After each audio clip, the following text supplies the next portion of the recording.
Okay, let's call this special meeting of council to order, please. We'll start with item number 1, the removal of excess granular materials. Okay. Councillor Gazzola, you have a question?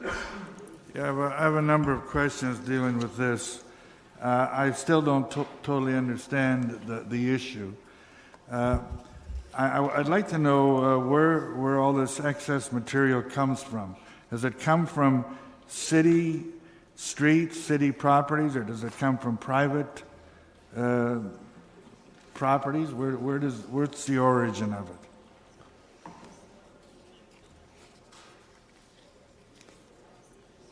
Mr. Tiagi. Mayor, the material comes from mainly from water main breaks, sewer breaks, and other excavations on city property, city road right-of-way. The material does not come from private operators or from private properties. Okay, so it's totally city product and primarily from our streets as opposed to any other areas. Yeah. Okay. You turned yourself off. There you go. How much do we have to do to it? We keep talking about the testing that we have to do. To what extent do we have to do testing on this? Through you, Mr. Mayor, what needs to happen is actually there are two types of operations that we need to carry on.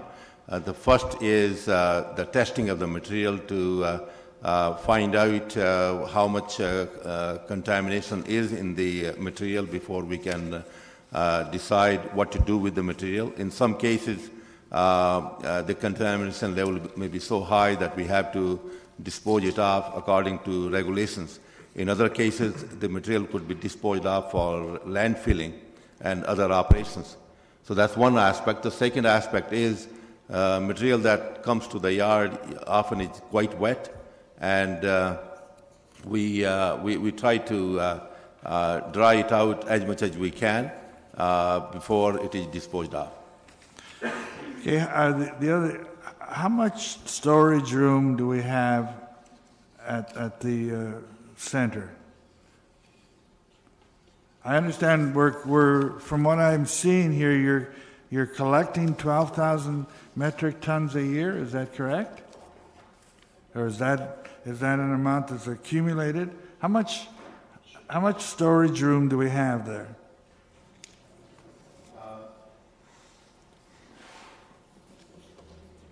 Yep, go ahead. Mr. Tiagi, if you can just leave your mic on. The location where the material is located is quite tight. We already have about 24,000 metric tons of material stored at the site. One of the issues we have is that we also need space for wood chips and the fresh material coming in. Each year we probably generate somewhere around 2,000 metric tons of material. So as you can see, we have a fair amount of supply there that we do not need. And sooner or later, from our point of view, sooner better than later, we have to move this material out because we cannot use this material for any purpose for the city. You're saying we have 24,000 tons there already? How long has it taken to accumulate the 24,000 tons? Through you, Mr. Mayor, the number I gave you is approximate. We certainly didn't weight or in a quantified way measure the material, but that is our estimate, that we have about 1,000 triaxle truckloads of material, and one truck holds about 24 tons, so that's the number. That's how I gave the number 24,000 metric tons of material there. Yeah, I'm not challenging that. I'm just asking how long has it taken to accumulate that? Is that 10 years accumulation or 1 year's accumulation? I'm sorry, Councillor. Could you repeat the question? I said, how long has it taken? I'm just concerned with the urgency of this, so I'm trying to find, is that, 24,000 tons, is that 1 year's accumulation or is that 10 years accumulation? It's several years. I don't know exactly how many. But perhaps Mr. Whitman could answer how many years we have been storing this material for. Go ahead, Mr. Whitmer. Through you, Mr. Mayor, we've got 3 years' worth of storage. The biggest challenge that we've had is that we haven't been able to find a place to get rid of it on a regular basis. And so we ended up storing. We put it out to tender on more than one occasion, got no bid. Finally, we had a bid on this, and it was a reasonable price, so we figured we need to get this material out in order to allow us to be able to put new material in that comes out of water main breaks that has to be managed in a certain way so that we can do what we have to do from a utilities perspective, but also ensure that we're environmentally compliant when we actually want to go through the disposal process. Okay, I'm getting some. So it's 8,000. Councillor Gazzola, do you have a lot more to do? No, I've got to. Okay. Yeah, I'm just. So we're getting about 8,000 tons a year. Okay. Can we not use some of that material again if it's been taken out of our places? Can we not use some of it to put back? You obviously have to have something to put back where you took it out. Can we not use some of that to put back rather than hauling it away to Cambridge and getting rid of it? Through you, Mr. Mayor, it is a mixed material. The problem is that when you build your road base, you build it in lifts. This is all commingled material, so it would have to be separated in its entirety and then put back in, and so therefore it is really not useful to us in its in that state. It may be good for something else for a fill perspective, but not back in as road-based material to ensure that our roads are the integrity of our roads are maintained. Councillor Gazzola, I've already given you an extra minute. If you want to buzz in some more, you can do that afterwards. Councillor Fernandez? Just one question, because you addressed some environmental issues as well, but we were talking about the snow dump. Councillor Galloway Sealock brought it up, and I know that we talked about it earlier with regards to the environmental impact of snow. How is it that this material, which you've already identified, could have possible environmental concerns, that we're dumping it on I believe, correct me if I'm wrong, on the same site? Why are we putting it on the COF site if snow can't even be put there? Through you, Mr. Mayor, when we remove the material that comes out of the excavation, it could be contaminated with waste in the sense of sewage. It could have hydrocarbons if the water main break was adjacent to a gas station or something. We don't know that until we actually remove it. So we take that out, we do the testing to satisfy ourselves that wherever it's going to go to the right spot. We have been very fortunate in the sense that in most instances it's not a problem. So we don't have to take it to a licensed landfill because it's heavily contaminated. It may have some salt component in it, and there are restrictions associated with where that salt-laden material can be deposited. So we go through our due diligence to ensure that it's dealt with. When we do remove the material from the site, we do take material out so that it doesn't leach through. There isn't an issue with that because we don't hopefully store it for very long. It's a 3-year cycle that we're dealing with that we're trying to get over. Okay. Right. Councillor Gazzola? Okay, I just wondered if this is 157,000 that we spend every year, or are we spending it every 3 years? The other thing is, when we're done testing with it, how much have we found that is really contaminated that we have to deal with differently, or is that 90% contaminated? Is it 10% contaminated? Through you, Mr. Mayor, our results to date have not provided any indication that we are heavily contaminated by any way, shape, or form, so that's good news for us. It is 3-year supply. We would have about a third of that on an annual basis. So if you're looking at $140,000, we're looking at probably closer to $50,000, $45,000 on an annual basis that we have to deal with. It's just because we've had this large amount of material there all at once that we're trying to get rid of. Okay, and that was never clear. It sounded to me like this was something that we do every year, and now that's clear. The only other issue, it would be interesting to see if going down the road there isn't some way we can collect this material so that we can reuse it rather than throwing it all out into the dump or wherever again. We have an experience in this community of trying to reuse things, and that's something we should perhaps be looking at. Well, just on that, since before we go to the motion, and maybe this is my question, that's exactly what happens out at the Battler Yards, is it not? I mean, we bring in stuff from various sites under certain circumstances. We filter it, and then some of it actually can get used again. Is that not correct? Through you, Mr. Chair, that's primarily waste aggregate, which is concrete and asphalt that we stockpile and recycle and reuse in some of our projects. Okay, so we are doing some of that. That's correct. Okay, great. So the motion's been made by Councillor Galloway-Seelock, seconder, Councillor Ioannidis. Any discussion? All those in favor? Opposed? That's carried unanimously. We'll move on now then to the second item on the agenda, the Arts and Culture Sustainability Funding, specifically as it relates to the museum. Miss DiDonato, sorry. Did you want to say anything at the beginning or not?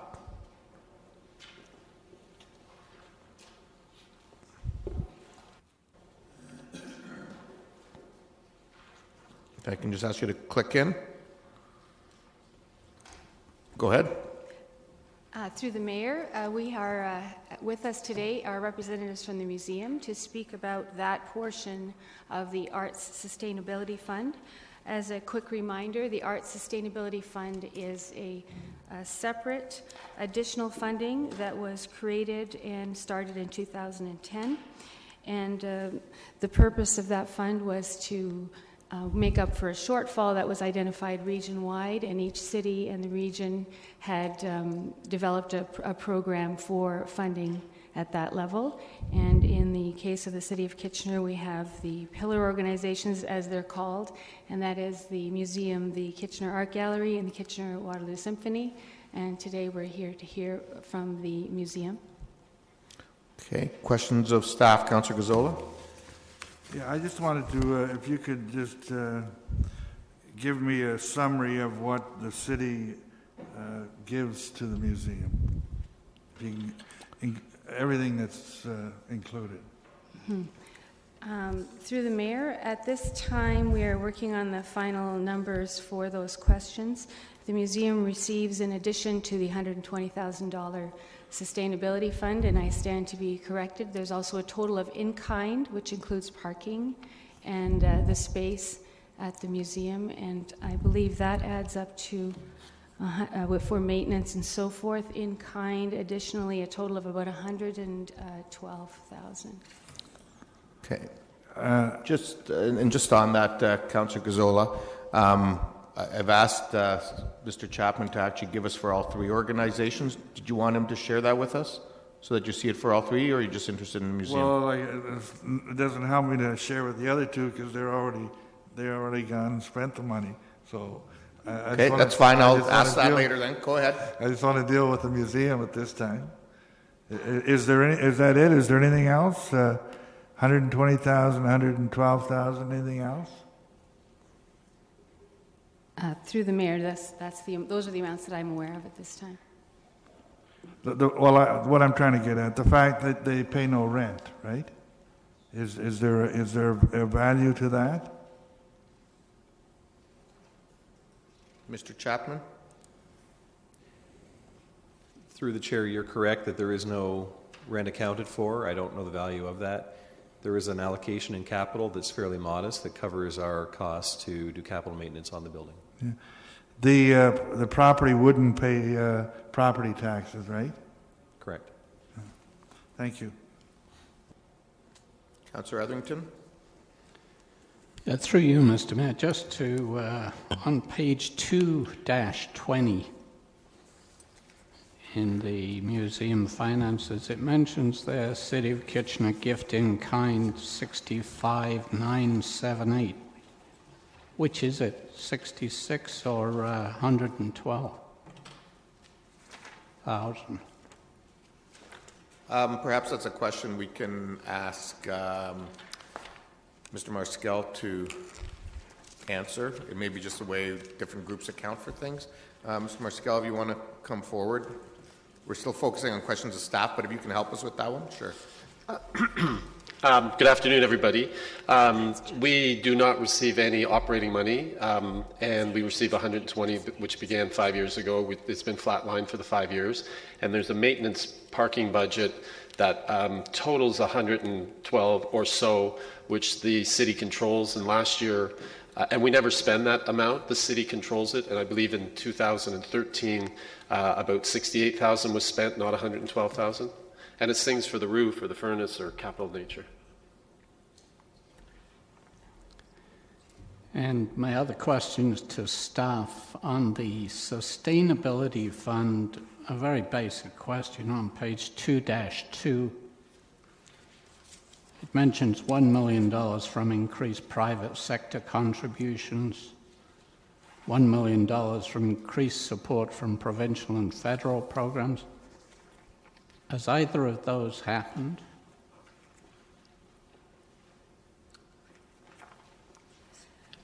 Through the Mayor, the portion for the private sector is difficult for us to measure independently, although a portion of that would have been raised through the efforts of the Creative Enterprise. As far as provincial and federal, that's something that could also be measured more accurately in the upcoming review that is underway for 2015 that is looking at all arts and culture investment across the region. Okay, and put it down to my financial stupidity, but people continually ask me why we give $120,000 to the museum and 40 each to the art gallery and to the symphony. Can someone enlighten me on that? Perhaps I'll ask Mr. Chapman to respond to that and to share a chart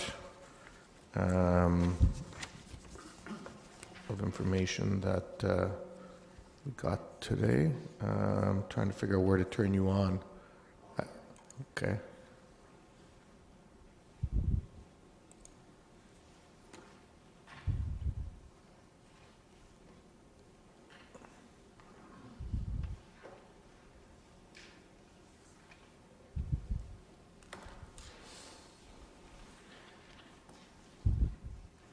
Through you, Mr. Mayor, I can't comment on why there is a difference, but I think it may have something to do with the slide that's in front of you today. Yeah. As you know, the organizations are of different age, and the museum is the newest organization of the three. What you can see is that while they receive more through sustainability, they receive less through Tier 1 and through Tier 2. And as Mr. Marskel has accurately noted, within Tier 1, none of that is cash. It is all in kind. So the sustainability funding is the only cash grant that's paid by the city to the museum. Thank you. Okay. Councillor Yanetsky. Yes, a number of, well, three of the questions already have been answered through the other two councillors and the response from Mr. Chapman. So I guess that addresses those in terms of the in-kind and how they all come about. On page 219, I'm not too sure whether the staff would answer this or Mr. Maskell as to in the attachment that has all the breakdown of the budget breakdown, it's got notes 1, 2, 3, 4, all the way up to 10. I note on page 219, note 9, commitments, yet I don't see any where it falls in any of those pages as to where those little notes are on a particular line. I couldn't find it. I found lines, notes 2 and notes 3 and notes 4 with an explanation on the subsequent pages. But I see an explanation for note 9, commitments, but I don't know which line it falls under.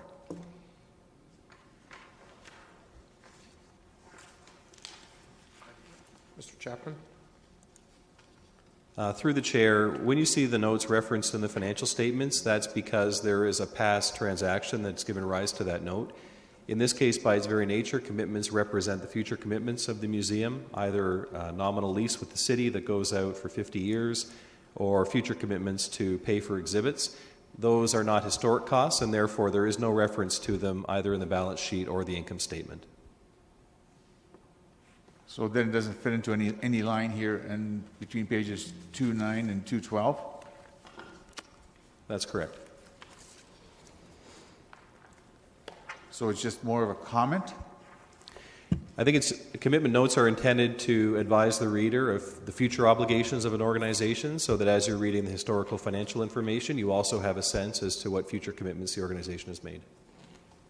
Okay. Okay, thanks. Councillor Singh. Yes, thank you. Actually, this chart that's on the screen right now is very helpful in seeing how the share between the three anchor organizations is, and when you look at the tier 1 and sustainability, gives it a little bit more of an equitable picture than what we had initially anticipated.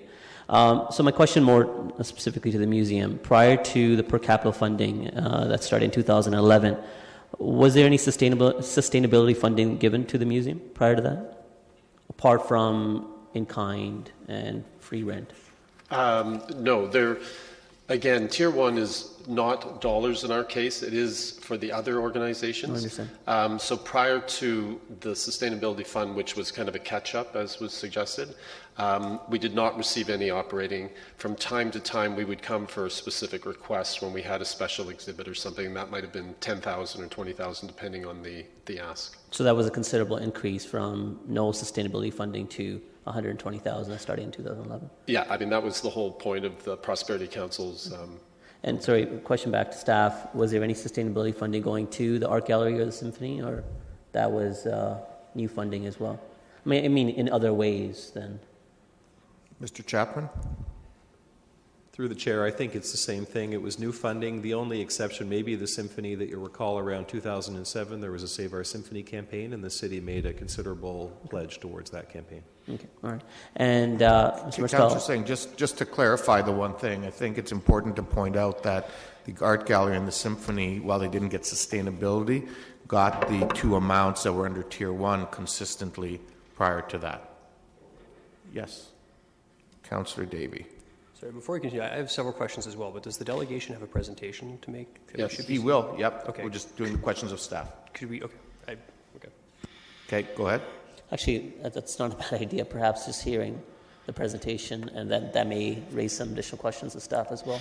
Okay. Yeah. Councillor Gazzola, are you prepared to wait? One little question of staff that I forgot. Okay, go ahead. No, I read the recommendation here. It says and I don't understand what it says. A one-time allocation. Now this is the 5th year in a row. What does one time mean? Is there an answer to that question, or should I?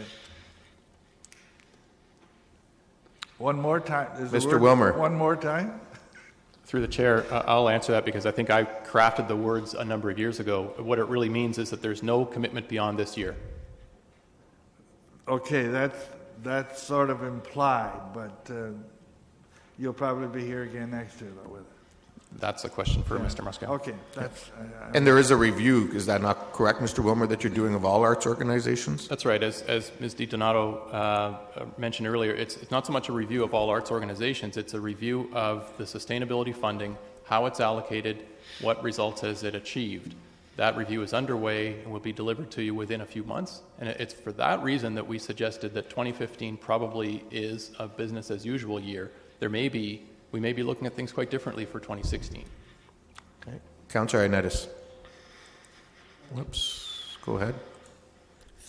I can definitely appreciate that comment, and that's why I'm prepared to move the recommendation. Okay, well, I'll come back to you when we're done with Mr. Morskel's presentation. Welcome, Mr. Morskel. Thank you. It's great to be here. I think one thing from that presentation that was just up there is that the Creative Enterprise also receives about $36,000 from the Sustainable Fund for smaller organizations. It flows through them. And that's in the staff report. Right. Well, thank you very, very much, and congratulations to all of you returning. And I have 2 books for the new councillors who I'd given the other councillors last year on our 10th anniversary. I'll go very, very quickly here because I know you'll have a lot of questions. So our mission, vision, and so on is here, and you've got that so that you can review it at another time. We started just over 11 years ago. Great anticipation in the community as we reclaimed a boarded up Gowdy's department store has been boarded up for 12 years. When I got here, it wasn't doing great, and we worked. I've got a young team, and I should acknowledge Linda from our board is here and Diane from our staff. And our first win that put us back on the map was we brought Dr. Goodall in an exhibit on her life and work. We brought Dr. Goodall to Centre in the Square, which was sold out, and it was terrific, and it really reconnected us with educators. We then hit a home run with the Warhol exhibit. You can see the lineups and the vitality that we were starting to build in downtown Kitchener. And to build on that, we brought the Titanic exhibit. That's the producer of Titanic and Avatar, John Landau, in the center, which was an incredible exhibition for us and brought people from outside the region, as did Warhol and many of our exhibits. We then had a string of exhibits from New York City, the Yoko Ono exhibit at the bottom right. From China, we brought rock carvings that had only been out of China twice. On the bottom left, we've got the Egyptian exhibit right now. We're partnering with the ROM. We have a mummy there, a 3,000-year-old mummy. Just to the right of the King Tut mask is something from our RAM exhibit that your museum created and opened in Nova Scotia at the Art Gallery in Nova Scotia yesterday, which is kind of cool. So we became a place of celebration, lots of exhibit, lots of great numbers started to show up. Bottom right corner is the brush off, which happens to take place the 4th annual on this coming Saturday night. So lots of action and bringing all sorts of diverse people downtown. This is how we look at our exhibits and our programming in general. I try to put these in a different order each time because they're meant to be equal, but family experiences, exhibits, museum after dark activities, and community stage. We have an exhibit that's going to bring national attention. I've already been in contact with the national CBC, the Globe and Mail, both which want to do editorial and possibly partner with us. That's coming from the Canadian Council Art Bank. As well as under community stage, we've had, top left was Sounds of the Seasons, CBC. We've had a number of different activities, the Inclusion Awards. We've got a photography exhibit on currently. The Summer Lights Festival, Yarn Bomb, all sorts of different activities. We've been working to raise funds with corporations and been doing extremely well. The Christie Entertainment Series, we've launched a series of 4. The top left happened about 2 weeks ago, the Tight and Bright series. We had about 400 dancers dressed in tight and white clothes with their neon and lasers happening. To the top right is the Studio 2001 party we had. We've got Headphone Disco coming up, and from New York City, Sam Green's live documentary, which is in June. Third pillar is family experiences, and opening this summer, we'll have a dinosaur exhibit coincident with the launch of the new Jurassic Park film. We have our Room of Balloons, which was a huge hit a couple of years ago. We've got Heal, which is the orange. It's a technology-based installation. When people walk on it, it opens and moves and heals behind you. And top right is a room that begins in white, floor, ceiling, all the furniture, and by the end of the summer, as people have added the dots that we give them, it transforms the room into something quite unique. So we have lots and lots going on with our different M's as we fill it. Supports for museums across Canada generally, this is the top quotas from the Canadian Museums Association, government funded by about 65%. Very few of them own their own building. Their earned revenue is about 26%. These are average numbers. And the record, there was a quote of in June of 2013 that museums can earn up to 18 or 22%. Ours is reversed. We must generate 73% of our budget each year, and that's a tall order. Our restricted fund has been carrying us with interest in recent years, and that's not happening this year.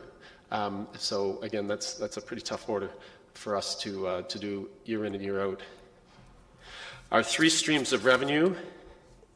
Our earned revenue, which on the right, which you can see is generally growing.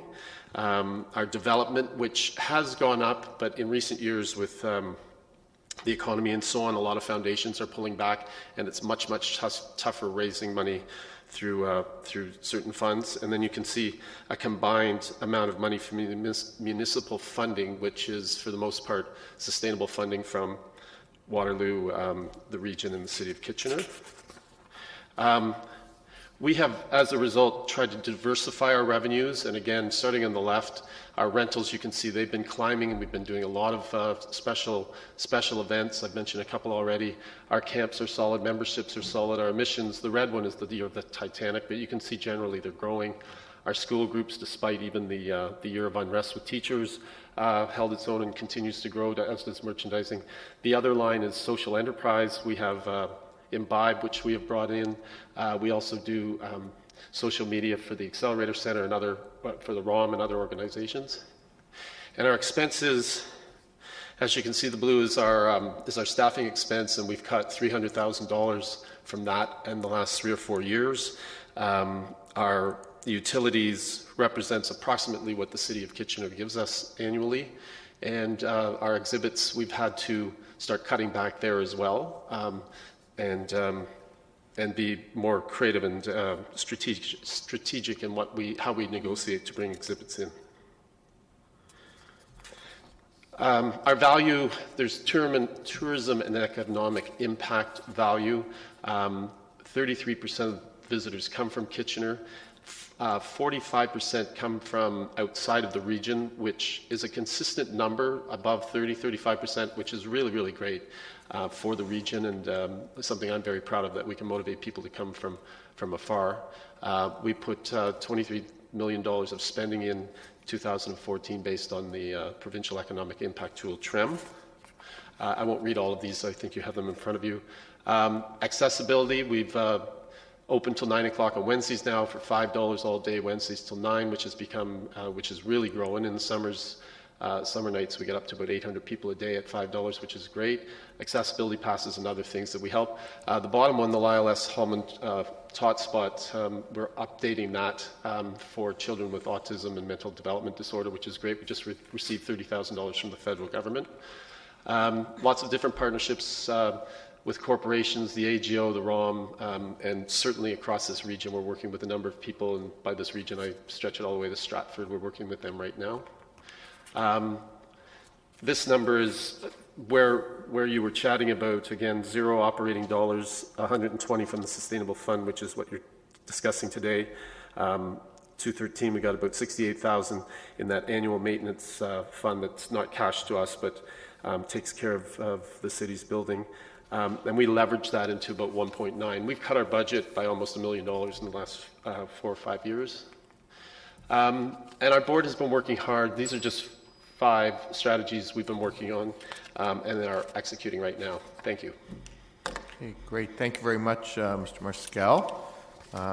Councillor Gazzola, I have a number of people with questions. Yeah, I have a few questions. I would like to get a copy of that PowerPoint presentation at some time, if that's possible. No, at any time. But I find it hard to fault anything. You're doing an excellent job. It's obvious when I see that PowerPoint presentation that the people that are really falling down on this contributions are the people outside the region, being the province and the federal government. Where are you going as far as they're concerned? They're not holding up their end of the bargain here. From the province has consistently supported us. We have currently a $75,000 grant from Trillium.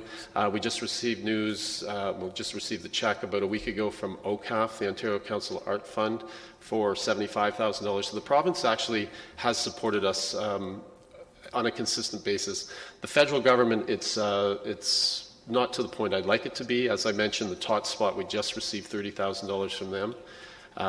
But it is certainly a focus that we're trying to bring, trying to get on their radar, and I think we're doing that with partnerships with the ROM and the AGO and other national partners.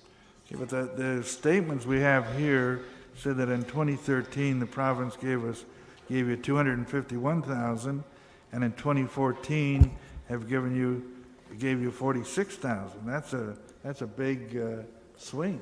Now, are you telling me that in 2015 you've already got 150 from the province? I believe it's 125 begun, like in our fiscal, which began July 1st.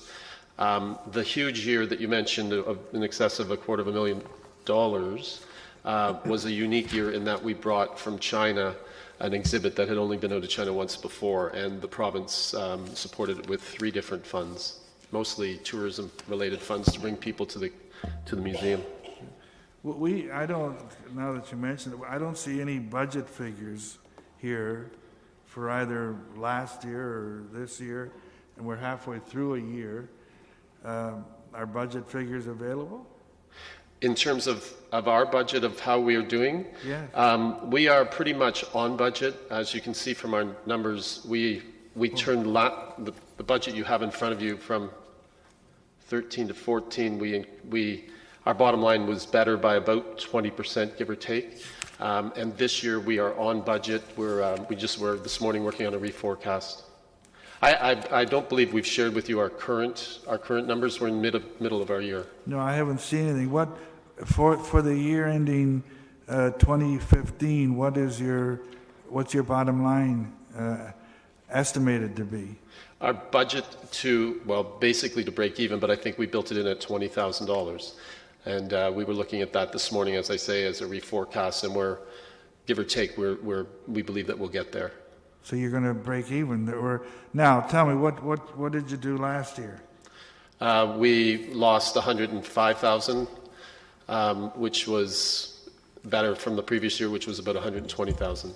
Well, I'm looking at what is R210. It's your fund. It says that you lost $176,000, and there was a transfer basically from the restricted fund of $215,000.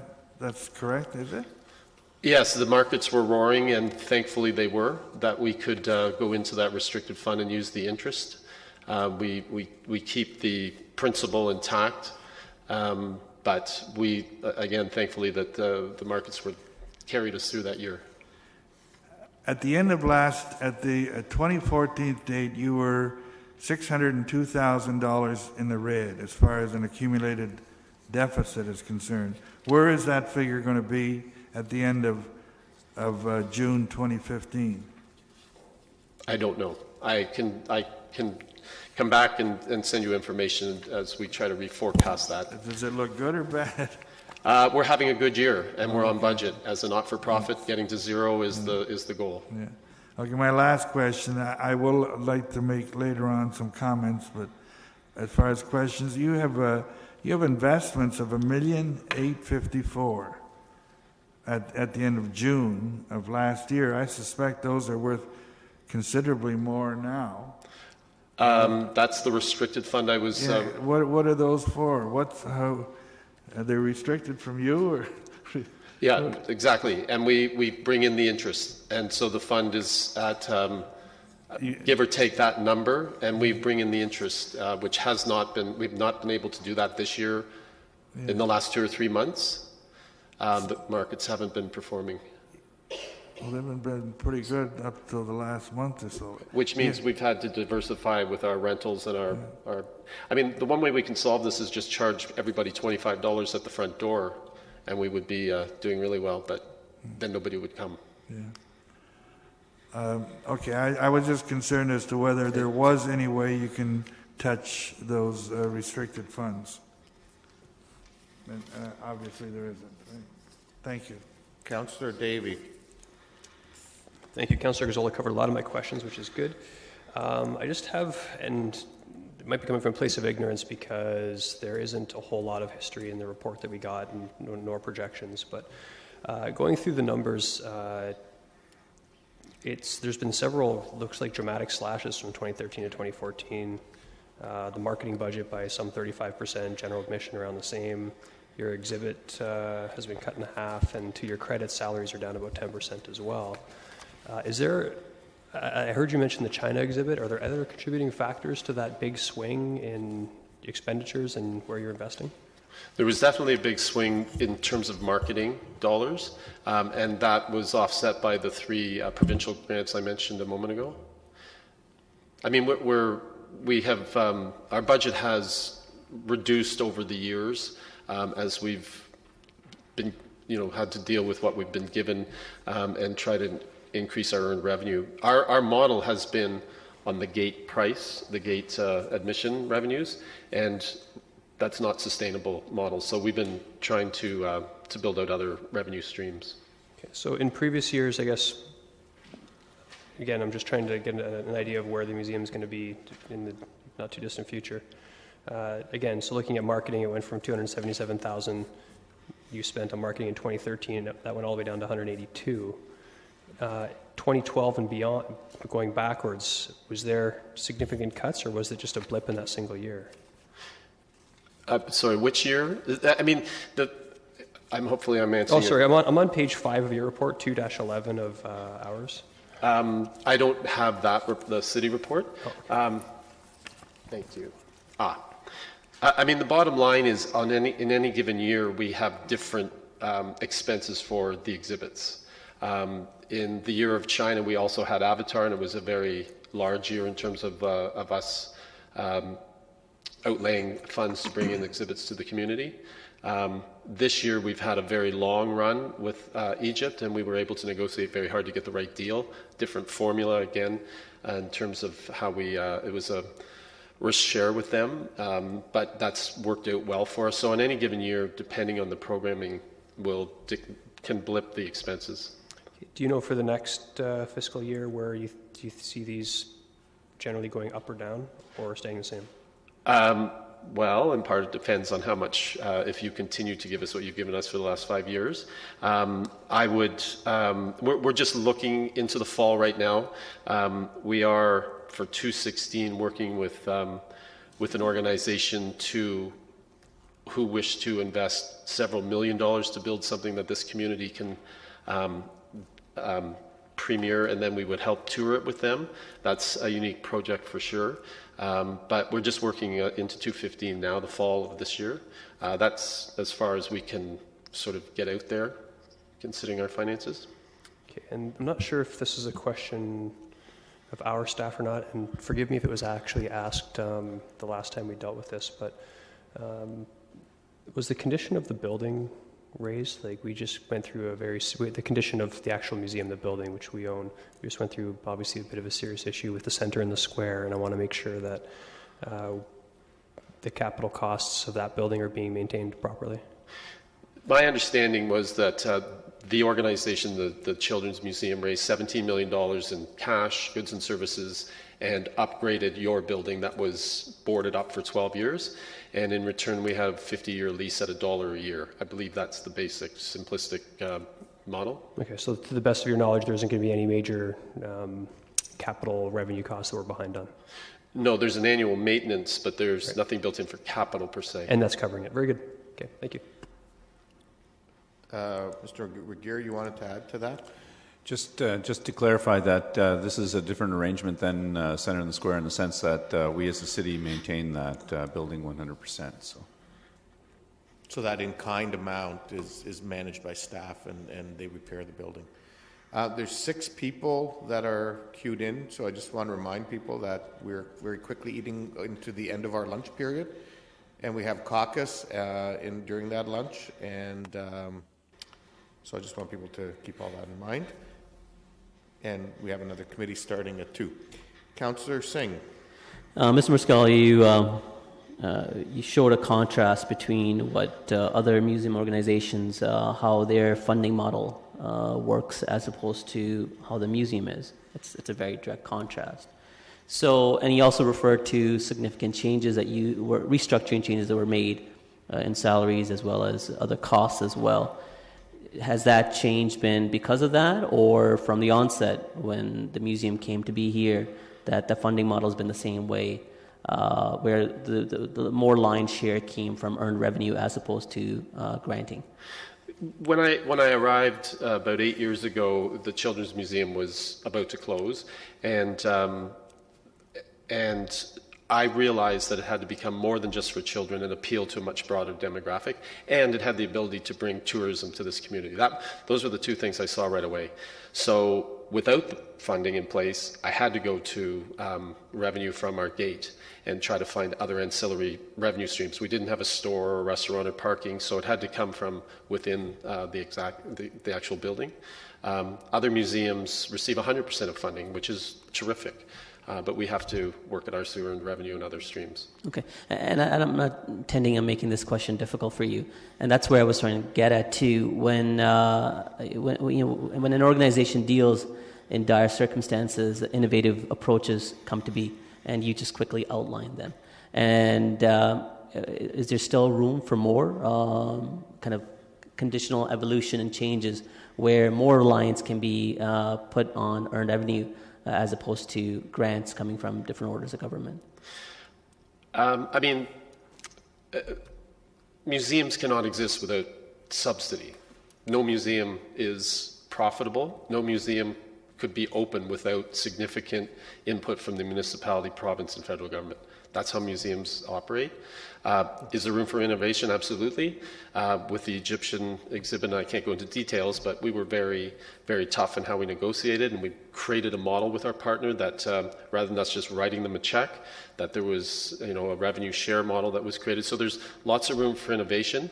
What we've done is put ourselves and Kitchener on the map, on a much larger cultural map, and so when organizations now come to us suggesting maybe we would like their exhibit, that puts it in our court to be able to negotiate it. And there's no question about the strength of what the museum is in our community right now. And the later point of my question is more of an equitable model between the different municipalities here, looking at Kitchener, Waterloo, and Cambridge. We'll leave Cambridge aside and more focus on Waterloo itself. Kitchener is paying 3 times the share of what grants are received to the museum. Why that indiscrepancy in that model, or the grants that are asked from the City of Waterloo? For the City of Waterloo. Again, and what was the request put forward for 2015 to the City of Waterloo? Yeah, again, when I arrived, there weren't grants. When I arrived, there was $40,000 from the region, and as we got on everybody's radar and started to bring more and more people downtown and strollers and all sorts of people in the evening and so on, people started to support us. The City of Waterloo has sort of ramped us up to about 45,000, I think is what we're hoping for this year. They've also given us one-offs along the way for special programming. The City of Kitchener, as I've mentioned... What was the request? Sorry, that was my focus of my question. To the City of Waterloo. Well, their funding has sort of come out of we don't receive the sustainable funding from them per se, but their attempt to ramp us up is because of those conversations. Our request has been, we started at 20,000 and 25,000 trying to ramp ourselves up. Okay. Mr. Wilmer, I think, wanted to add to that. Just for context, we've talked about the 3 pillar organizations that the City of Kitchener supports. There are actually 5 pillar organizations, so we don't contribute anything to the Clay and Glass Gallery or to the Grand Philharmonic, but the City of Waterloo and the Region of Waterloo, respectively, do. So it's not entirely fair to look at the museum in isolation of those other investments, because everybody stepped up with the additional dollar per capita. How that was invested differs from one municipality to another. And it would be helpful to have that information when we make decisions like this, when we compare, because we continue to ask the same question year after year as to what's Waterloo giving, and this is the first time that, rightly so, that you've chimed in and made that comparison, but it's helpful to have that information. The more information we have, the less of those questions that we will be asking. Certainly, and I assure Council that you will have the complete report when Ms. DiDonato and her partners come back with with the full report in a couple months' time. I'm sure that would be helpful. My last question, simply where the museum sits right now in downtown core, and the as the dynamic changes in our core, especially with the LRT coming, as well as extensive development that's happening in the core as well, does that bode well to the museum and increasing more, user base? Absolutely, and I'd like to say that in part, us being there has helped downtown prosper. The art store across the street told us they moved there because of us. But there's no question, as the condos go up and they're filled and people are downtown, that will make it easier for us to attract people in terms of walking, and the LRT will certainly make it easier to bring people to it. I know I said my last question was the previous question was my last, but I'll ask one quick additional one. Are you anticipating the sustainability funding for an indefinite period of time, or is there a certain time frame that the museum itself sees that it can't always rely on the 120,000, that it will build into its model to reduce that reliance? No museum exists without subsidy. Based on the 120. So the museum is anticipating 120 for a long time to come, and perhaps it probably anticipates increase as opposed to reduction. So there's no measures going to be taken to reduce that reliance? Well, Councillor saying in fairness, I think to Mr. Marscal, I think Mr. Wilmer indicated staff are looking at that issue of sustainability of all the organizations and how much funding is happening. Mr. Mayor, I was referring the question to the museum as an organization, I appreciate which we don't that. deal with their operations, and Mr. Wilmer would have a different I appreciate impression that. and I'm just opinion. letting you know that's. I think the point is that it's being looked at in the broader context. Yeah, I understand that we ourselves are looking at a broader context, but I wanted to hear from the museum. Is there any measures that have been taken? And it can be a yes or no answer. To reduce that The- on the 100, to reduce the reliance, yeah. Well, as you saw, I mean, we've reduced 300,000 from our salaries. We've cut back on what we're bringing in terms of we've cut basically $1 million from our budget from 3 million to 1.9 in the last 3 to 5 years. Okay, and if nothing else, that's helpful to hear that the museum is taking extensive steps to reduce and become more nimble. So, thank you. Councillor Schneider. Thank you so much. Sorry. Go ahead. Thank you so much for coming in. Now, understanding that the museum is one of our pillar cultural institutions and organizations, we here also have to keep our eye and our hearts on some of the newer and emerging cultural groups. And, finding funding for them can be difficult. And sometimes for one of those, $2,000 to $5,000 can, make or break or, really help them out and get established. I'm just wondering, and I'm pondering this, the impact if we gave you maybe $20,000 or $10,000 less to allow us to spread some of the cultural money around, what would the impact be on the museum if this $120,000 amount was decreased? Yeah. I mean, there's some irony that the sustainability fund to try to get us to closer to sustainability would be cut. It would get us closer to life support. I mean, the less we receive, the more we have to cut, and the more we cut, the fewer people come downtown to see our exhibits and so on. I didn't want to say this, but the Creative Enterprise also receives $36,000 from this fund, your fund, to do what you've just described. So I would suggest if we are reduced by $20,000 and we have 3 or 4 startups, then you've got 4 groups that are underfunded. So it's not a good thing if we're cut. Okay, so it would have a direct effect on some of the programming you're allowed to do, or? Absolutely. I mean, your funding represents about 5% of our budget. Okay, thank you. Councillor Yanetsky. Yes, thank you. I was confused from a question raised just earlier by one of the councillors, and I'm looking at page 2-20, and this in-kind gift of 66,000. Yet the chart that Mr. Chapman put on the screen, and I think the answer was with in-kind for parking and with maintenance, and none of those 3 figures. I'm confused. The city has a budget for the museum for in-kind. In part, it's parking for volunteers, and the lion's share is for maintenance of the building. And in any year that I've been here, that budget has not been used. In the year that we're looking at, it's roughly 66,000, I think you're seeing. Yeah. So while there's 120,000 in your budget, actually about 40,000 goes back to the City of Kitchener's bottom line, or however that works. But we don't control that. We request the city if the roof is leaking or something, and there's that contingency fund. But it's never been used in its entirety. In the year you're looking at, about half of it was used. And that's why I didn't realize that was not all used. Okay. And then the page before that, I brought up questions about the commitments, and I don't know how this ties in, that the premises are used for a nominal charge. Like, what's the nominal charge? I don't have what you have. I'm not sure what you're looking at, but I believe that's the $1 a year. Is that possibly? Is that what it is? The agreement that we have 50 years and at $1 a year.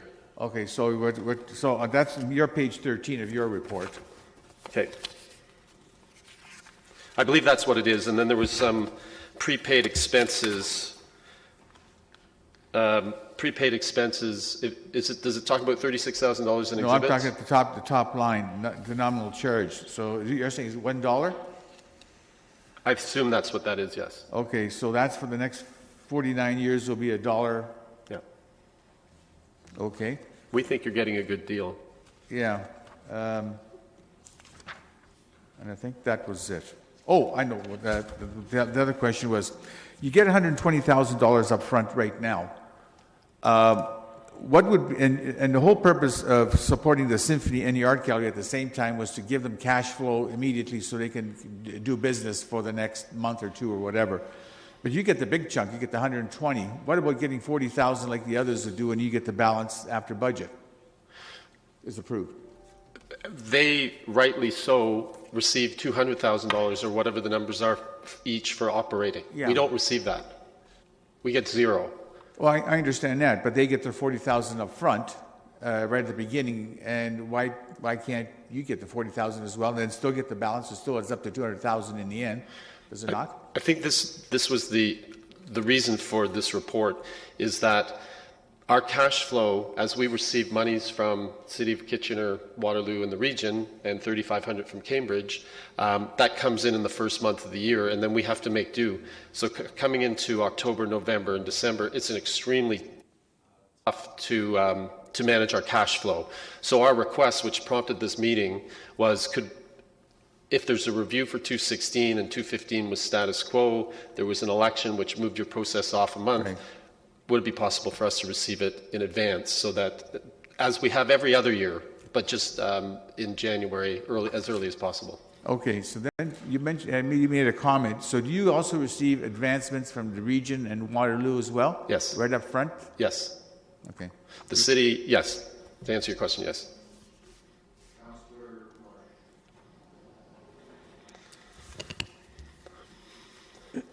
Hi, just thank you for your presentation. Just a quick question. I didn't see, and perhaps, forgive me if I didn't see it properly, do you have your budget for 2015, your proposed budget in the package? No, the challenge is the city is on a calendar fiscal, and we're July 1st to June 30th, so we're halfway through our budget right now, so no, we did not put that forward. Right. So I recognize that might be a challenge, but it would be helpful to see the budget for your 2014-2015 year. Right. Yeah. As I say, we've just looked at the reforecast today, and we're pretty much on budget. We've got to nip and tuck a little bit, but we're optimistic about meeting our budget this year.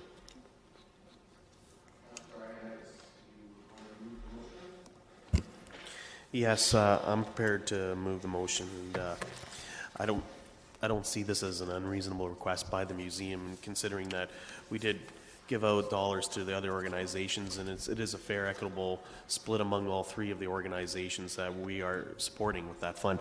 And I really don't think it's appropriate at our time to cut the museum off at the knees at the last second while we supported the other organizations until this review is put through, and then we can fully get a comprehensive plan on how we're going to move forward. So I'm happy to move this forward. Okay, I see a number of people want to speak. If I can just remind everyone to keep their comments short. We're already supposed to be starting committee, and we have between 20 and 30 people waiting for grant application review in the next committee, and we still have lunch to break for. Councillor Gazzola.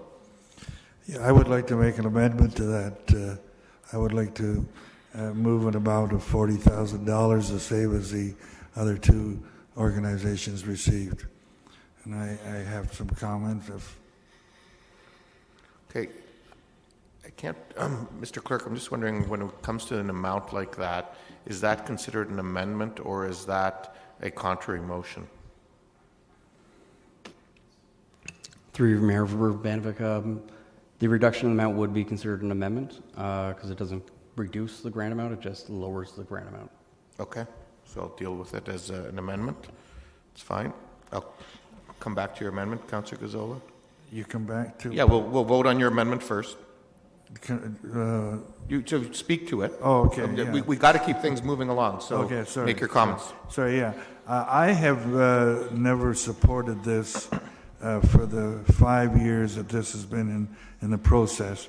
I want to go back to the fact that when we went through this study and it was apparent that we weren't giving as much to the arts and culture community as we should, we came and the three municipalities in the region agreed to up the ante, which we all did. And I thought that was a good idea, and it was where we should be going. My disappointment was that when we did that, I thought we were going to be helping all our arts and culture organizations.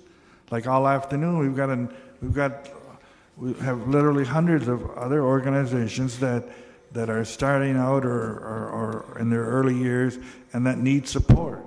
But what has happened is that the bulk of the money went to three organizations. I don't know how the museum was able to do whatever they did to get such a large chunk of the what is it, how much did we give? 120 and 80, $200,000. I wanted to see that spread out more equitably. So here in the fifth year, I've become more mellow. I'm prepared to give them $40,000 like the other organizations, but I would prefer to see the remainder of the amount go back so that all the arts organizations get a share. And I want to also add that I know the museum is doing an excellent job. They really do bring a lot to our community, but not just to our community, to our province and ultimately to our country. And I feel that the other bodies, the province, the federal government, are not supporting it the way they should, as some other organizations within our own region. So I feel that I know that they run a good show, that if we do make it tough for them, it will only challenge them, and I'm sure they can make a success of an adjusted amount. Okay, Councillor Singh. Yes, thank you, Mr. Mayor. And I've had my concerns with the share or the proportionate share that goes to the museum in comparison to other emerging arts organizations for some time now.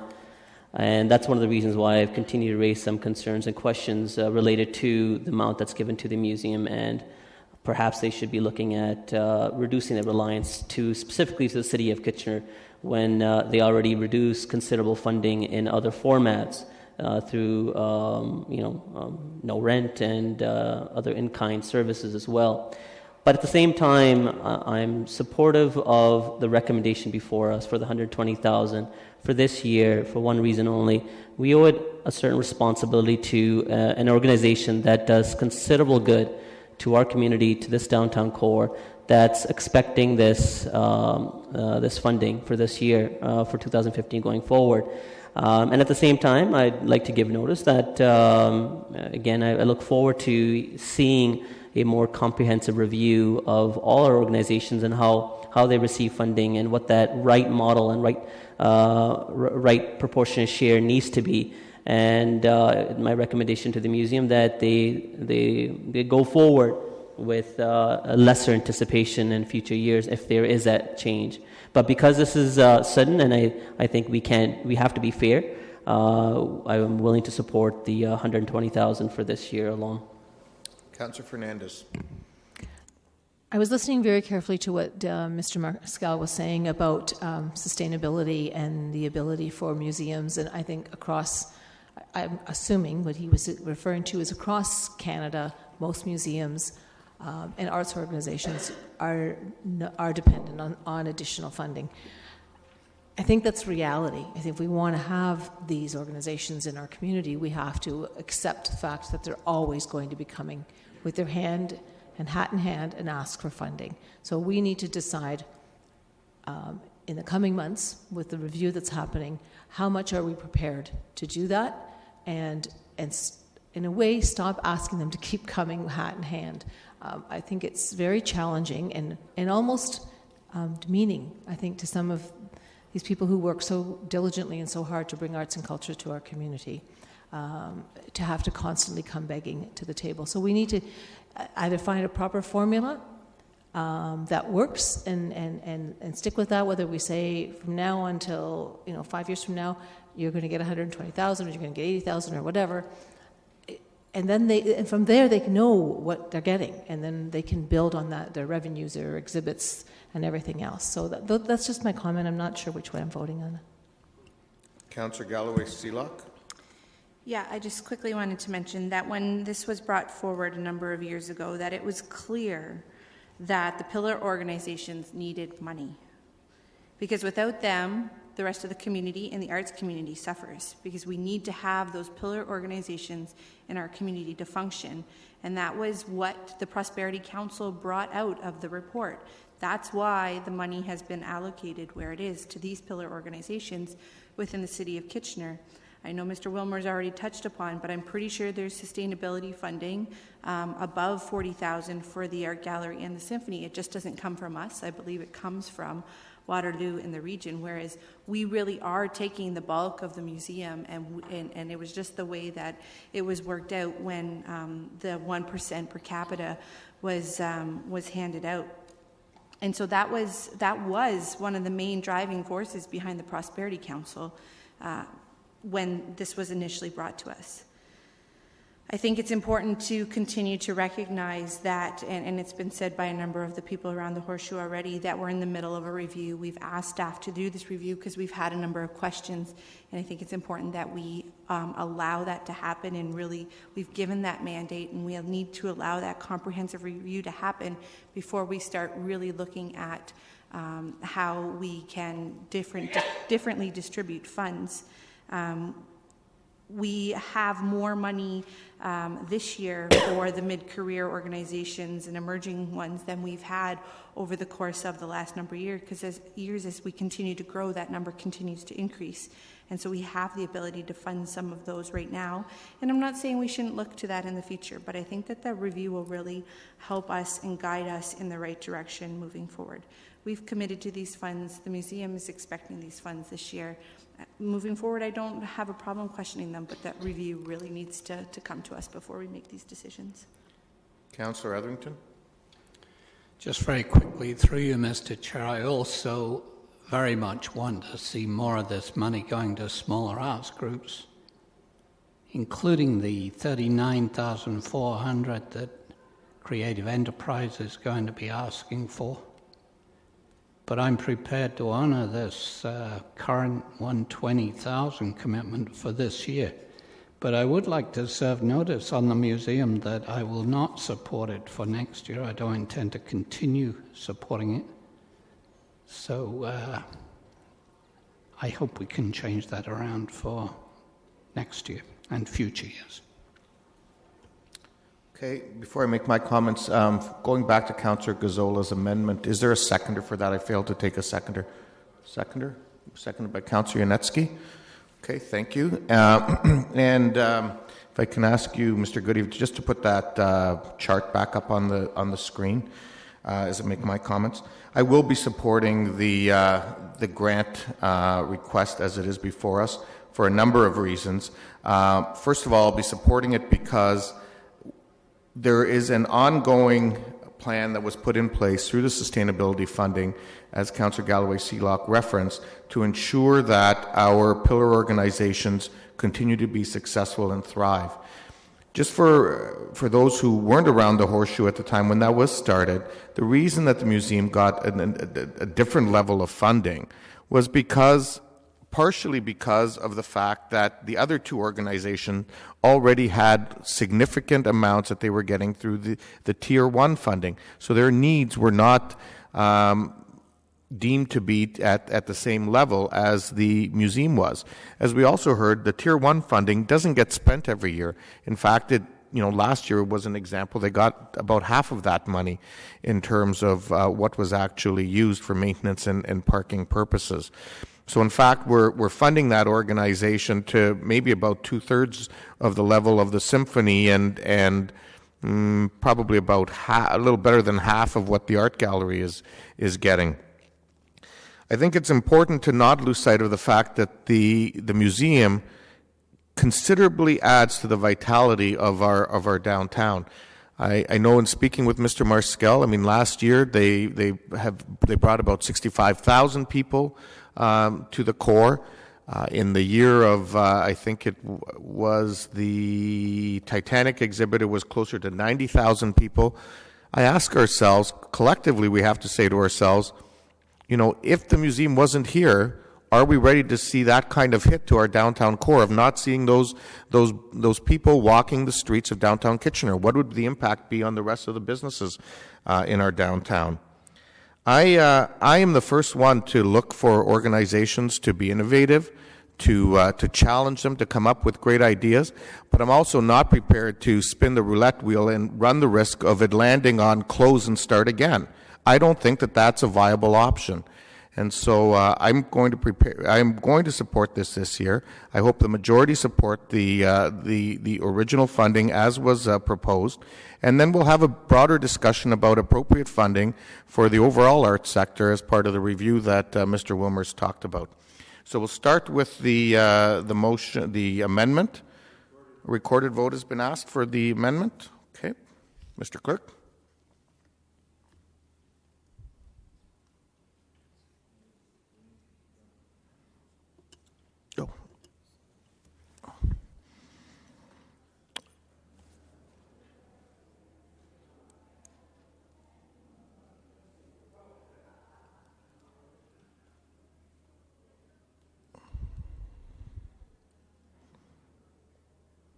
All those in favor? Opposed? That does not carry. We'll now have a recorded vote, I guess, on the main motion. So 120,000.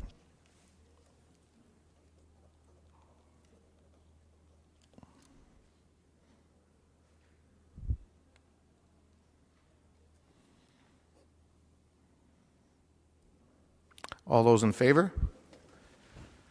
Opposed? That motion does carry. Thank you, Mr. Marskell and delegation for coming in. Motion to go into caucus, moved by Councillor Davey, seconded by Councillor Fernandez. All those in favor? Opposed? That's carried. Councillor Ioannidis, sorry? Oh, well, actually, we have to do bylaws first as well. Sorry, thank you. Moved by Councillor Singh, seconded by Councillor Fernandez. All those in favor? Opposed? That's carried. Mr. Wilmer or somebody, if you can tell us, can we, for the caucus item, can it wait until later on this afternoon and we just break a shorter period for lunch? Because we have many delegations. I know, but I'm just getting clarification that we have the people we need for the caucus item later.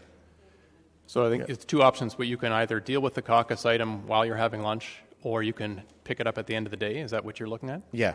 So I think either of them is available to you. You will have legal advice on either one of them in terms of the planning input. I'm familiar enough with it to provide you that perspective or that input. Okay, so let's, I would say let's leave it till later. We'll just eat now. I'm just concerned that there's so another option. People have many questions. We're not going to get through it. Another option, which is you could get started on it now, and if you're not done, you can pick it up after. We'll do that. Perfect. So, do we want to signal to the 2 o'clock people what time they should come back? Should we say 2:45?